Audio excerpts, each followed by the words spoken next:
Hello team, welcome to another ATP Geopolitics video. Myself, Jonathan M.S. Pierce. This is a Ukraine war breaking news update concerning actually something I did mention in my hits and losses video, but there's a little bit more information coming out about it, and it could well be fairly serious. And it does also indicate a trend or possibly an explicit attempt by maybe the Ukrainians to disable Russian ships, or maybe not. And we'll dip into a Financial Times article to discuss that. So an explosion, according to Anton Gerashenko, and ammonia leak. So hopefully there's no environmental impact of that, but I imagine there will be. An explosion and an ammonia leak was reported at Eco-Wizard tanker in Russian Ust-Luga. So Ust-Luga is a port very close to the Estonian border in just off the Baltic Sea, in this area where the Finnish have been saying, well, we're going to be tracking the Russian ships that are coming from St. Petersburg, from Ust-Luga, out into the Baltic and then across and into the North Sea and the wider world. So you've got these nations starting to be a little bit, so you've got Germany, and I think Sweden and Finland have come together and said, and the Baltics, that we are going to start looking more closely at the vessels that are passing, the Russian ghost fleet, shadow fleet that is passing, and check them out for insurance documentation and make sure they're all kosher.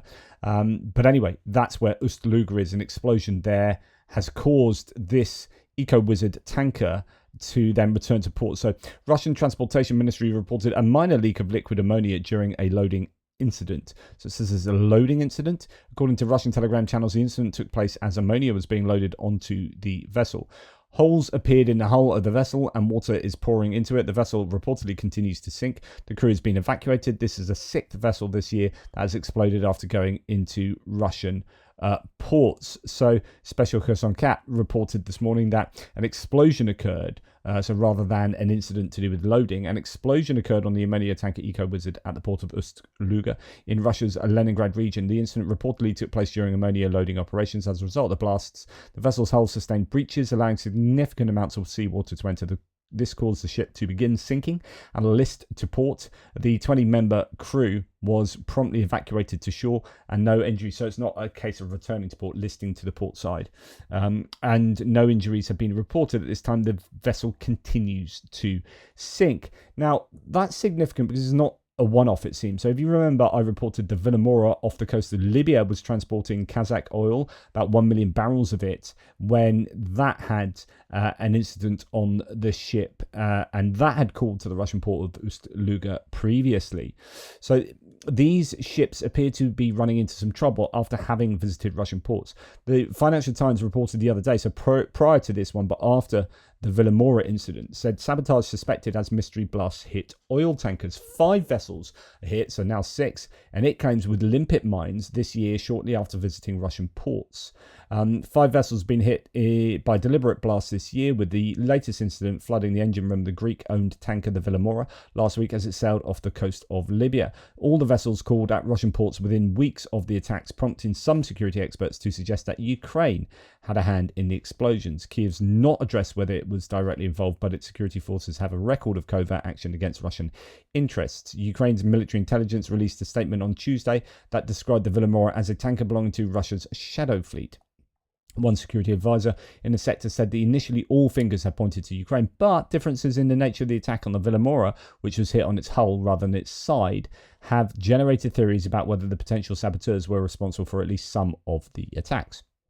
4 of the vessels had called at ports in Libya, a country split between rival factions that rely on revenues from oil shipments. All of the tankers also have a record of anchoring off Malta to take on supply. So it's not immediately definite by any means that Ukraine was involved in these. There actually can be other explanations, especially since the oil is Kazakh oil, I think, predominantly.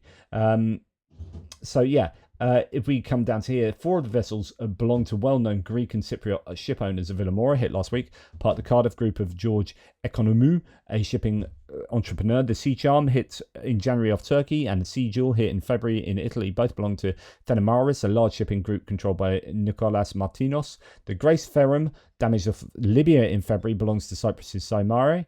And the Koala, damaged in an explosion in Russia's Ust-Luga port in February.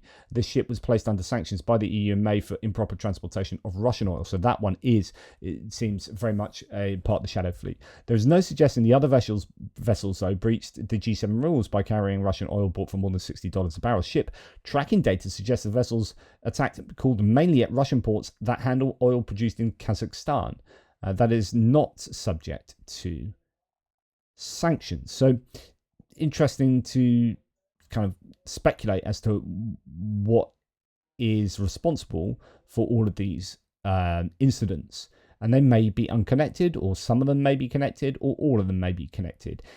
But it may be that Ukraine is responsible for none, some, or all of these incidents. So we just don't know enough. Obviously, Ukraine need to be careful not to annoy other nations and entities that would work against, them in terms of PR. And so I think it's fair to ask whether all of these definitely are useful for Ukraine, and therefore, is it best? Are these data points best explained by Ukraine? What did it? I don't know. But another one has taken place today, and there seems to be something going on. These explosions are far too commonplace to be explained by mere coincidence, I would suggest.